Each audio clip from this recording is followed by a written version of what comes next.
John Elway has been the recipient of a lot of shade lately, and for good reason. In the 3 ensuing seasons since winning Super Bowl 50, the Denver Broncos have failed to qualify for the playoffs.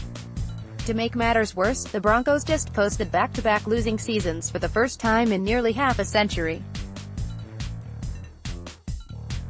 As the president of football operations, general manager, the buck stops with Elway. It's Elway who bears the ultimate responsibility for the direction of the Broncos, and he's seemed to get more decisions wrong than right since hoisting the Lombardi Trophy. But it hasn't been all bad. Elway's return to the Broncos as a front office czar ushered in an unprecedented era of success. At several points, Elway faced many make-or-break decision points. Those forks in the road Elway pushed down mostly paid dividends from 2011 to 15. Despite popular perception, he's also made a few good decisions since Super Bowl 50. He's one of the most wildly successful GMs in modern NFL history, believe it or not. The NFL Draft is coming. Don't miss any breaking news or in-depth analysis on the Broncos. Sign up for our free newsletter, and get every breaking story delivered to your inbox. But it's a "what have you done for me lately" type of league. The truth is, it's been a while since fans could really celebrate a bona fide Elway accomplishment. However, Elway has made a few fateful moves that have defined the Broncos.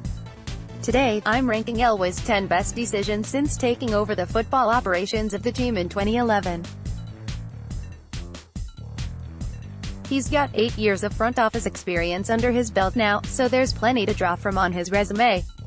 One of the most common criticisms of anyone taking aim at John Elway is the perception that Peyton Manning was the impetus for Denver's 5 consecutive division titles, and that Elway was just along for the ride.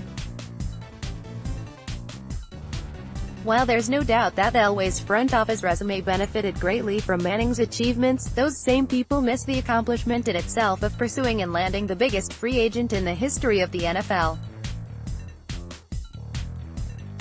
When the Indianapolis Colts cut bait with Manning, few in the NFL considered Denver to be one of his likely landing spots, but that didn't stop Elway from swinging. Perhaps nobody in the NFL better exemplifies the "fortune favors the bold" maxim than John Elway. Elway rolled the dice, and against all odds, landed the biggest of free agent fishes.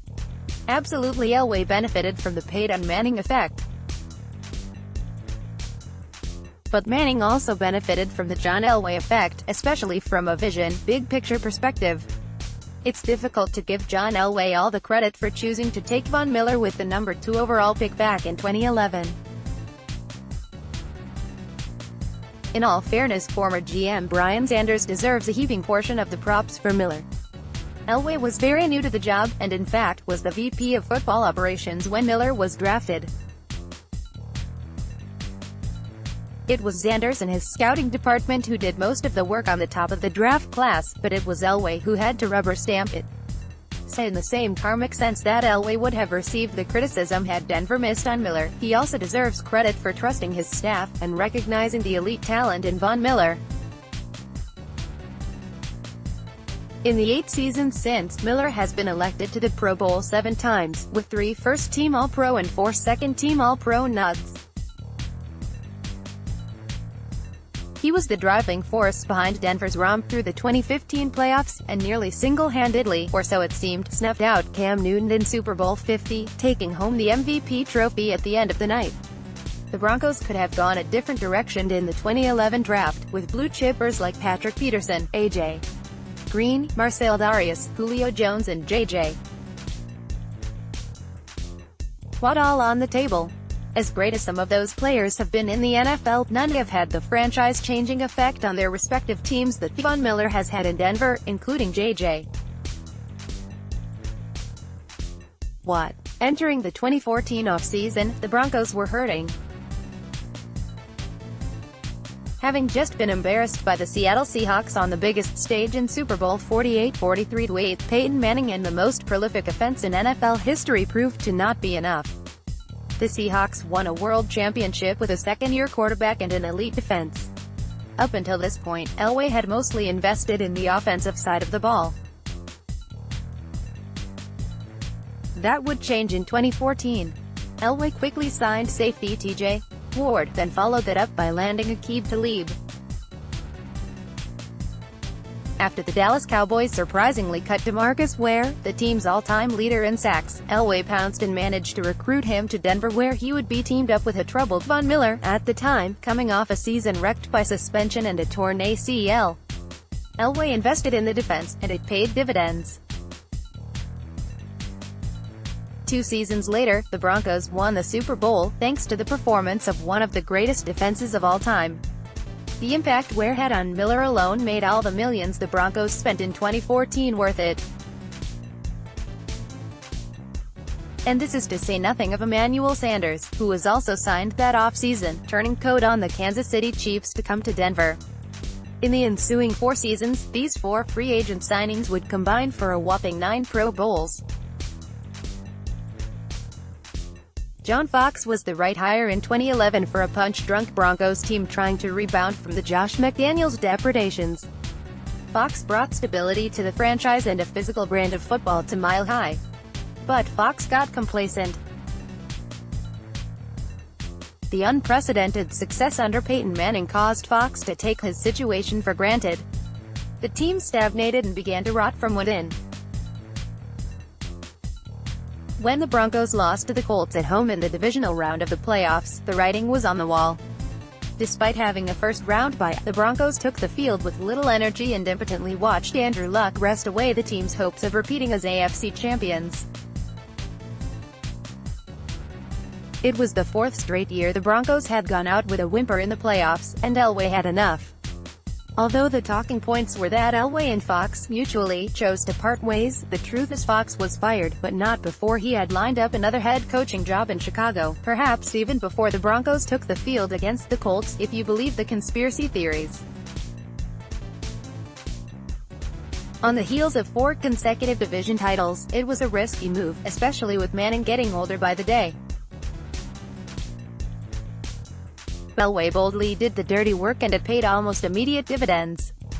In a perfect world, Elway would have hired Gary Kubiak in 2011, but he couldn't. Kubiak was the head coach of the Houston Texans. But 2.5 seasons after Elway hired John Fox, the Texans fired Kubiak. Kubiak spent 2014 as an offensive coordinator in Baltimore, and Elway knew he had a ready-made successor to Fox waiting in the wings, but he would have to strike while the iron was hot, because Kubiak did a phenomenal job in elevating Joe Flacco and the Ravens' offense. Kubiak was hired to be the 15th head coach in Broncos history, and he quickly set about changing the culture at Dove Valley. "Iron sharpens iron" was the mantra, as players wore t-shirts sporting the biblical phrase during 2015 training camp. Kubiak sparked something in a Broncos roster that had become complacent. Although there came a pivotal point late in the season in which they didn't see eye to eye, Kubiak and Peyton Manning eventually got on the same page just in time for the playoffs.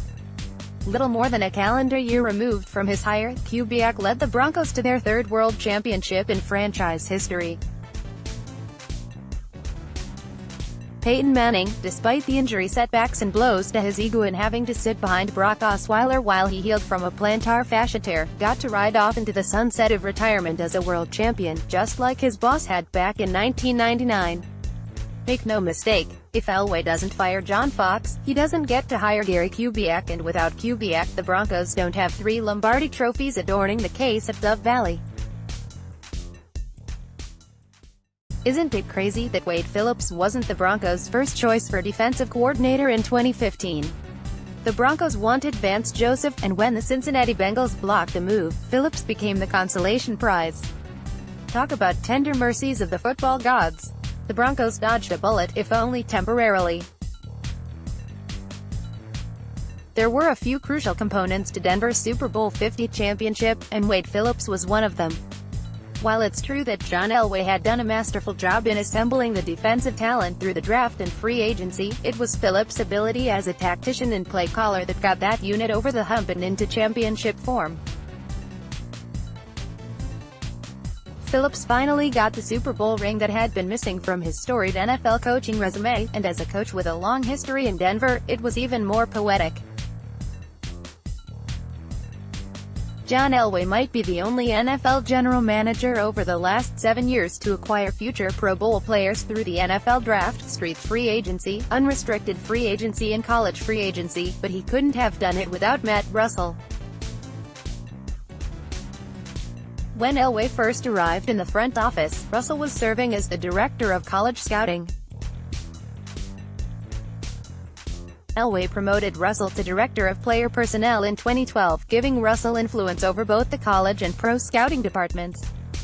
The Elway-Russell partnership has paid massive dividends to Broncos country, but it hasn't come without a few hiccups along the way. Russell was arrested for a DUI in the summer of 2013 and the team subsequently suspended him indefinitely without pay. But 2 months later, he was reinstated and just in time for a whirlwind season. Russell has stayed loyal to Elway, turning down an opportunity to defect to San Diego and become Chargers GM back in 2013 after A.J. Smith had been fired. This isn't about dancing on Vance Joseph's grave in Denver. But after John Elway had made a terrible decision to hire Joseph instead of Kyle Shanahan or Dave Toub in 2017, he had the intestinal fortitude to rectify his mistake by firing Joseph at the end of the 2018 season. As the 16th head coach in Broncos history, Joseph led the Broncos to consecutive double-digit loss seasons, winning a total of 11 games. It wasn't all his fault, but most of the blame for Denver's woes from 2017-18 can justly be laid at Joseph's feet. The truth is, Joseph was in over his head. He wasn't ready to be the guy and was outmatched. Elway got some egg on his face for so badly botching the Joseph hire, but at least, he finally cut bait before the Broncos could careen any further off the tracks. On one hand, the Broncos were lucky to have found Trevor Seeme in the 7th round of the 2015 draft. On the other, it can be argued that Seeman's presence made it impossible for Paxton Lynch to ever receive the full faith and support of the Broncos. Seeme beat Lynch out in 2 consecutive open competitions for the starting job. The second time, though, it didn't work out well at all for the Broncos. After a 5-11 finish in 2017, the Broncos dealt Seeme and a 2018 7th-round pick to the Minnesota Vikings in exchange for a 2019 5th-rounder. Seeme started 24 games as a Bronco, and presided over one of the most awkward quarterback situations in team history. But trading Seeme was the right move. It allowed the Broncos to view the Lynch situation with clarity, which we'll talk more about next. Less than 3 seasons after the Broncos had traded up in the first round of the draft to select him, Paxton Lynch was waived by the team. He'd started just 4 games as a Bronco. The indelible image most fans will always have of Lynch will be the memory of him sitting alone on the Broncos bench during a road game in Oakland, openly weeping. Unfortunately, due to the Broncos not managing his development well, and never committing to the first-round investment the team had made in the QB, thanks, Seeme, as well as Lynch's own shortcomings and immaturity, the pick turned out to be a bust. Cutting bait with Lynch wasn't easy for Elway. But again, he made a decision, and acted boldly to turn the page on what had been a failed experiment. It was the right decision after a series of bad ones.